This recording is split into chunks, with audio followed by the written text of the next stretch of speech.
আমরা যারা ফেসবুক পেজে এবং প্রোফাইল পেজে ভিডিও আপলোড করি, অনেক সময় আমাদের কপিরাইট মিউটেড অপশান চলে আসে। এই যে এই অপশানটা আমাদের চলে আসে, তো এটা কি জন্য আসে? এটা আসে হচ্ছে আমাদের ভিডিওর ব্যাকগ্রাউন্ডে যে মিউজিকটা ব্যবহার করি ওইটা সব দেশে অ্যাভেলেবেল নাই, মানে সব দেশে নাই। হ্যাঁ, এই জন্য আসতে এই ইওর ভিডিও ইজ মিউটেড এই অপশানটা চলে আসে। তো বন্ধুরা, এটা আমরা কিভাবে সলভ করব, এই ভিডিওটা মনোযোগ দিয়ে দেখুন, আপনারা বুঝতে পারবেন। আর এই মিউটেড এই অপশানটা কিন্তু আপনি দেখতে পারবেন, আর আপনার যে ফ্যান ফলোয়ার আছে ওরা কিন্তু দেখতে পারবে না।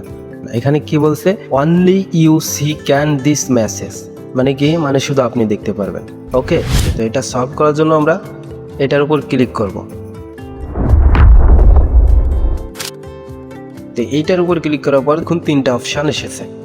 তো আমরা কি করি, এটা কপিরাইট ভেবে অনেকে ডিলিট করে ফেলি। নো, আমরা ডিলিট করব না। আপনারা এই অপশান দিয়ে পোস্ট মিউটেড, মানে আপনাদের পোস্টে সাউন্ড মিউট করতে পারেন, সাউন্ড বন্ধ করে দিতে পারেন।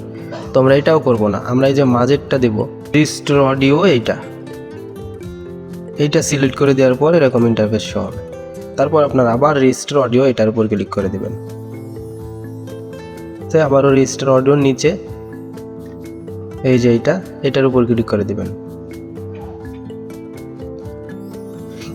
ক্লিক করে দেওয়ার সাথে সাথে বন্ধুরা দেখুন আমার ভিডিওটা ওই অপশানটা নাই, কপিরাইট মিউটেড এই অপশানটা কোনো জায়গায় কিন্তু নাই। তো আমরা এইভাবে খুব সহজে কপিরাইট মিউটেড এটা সলভ করতে পারি।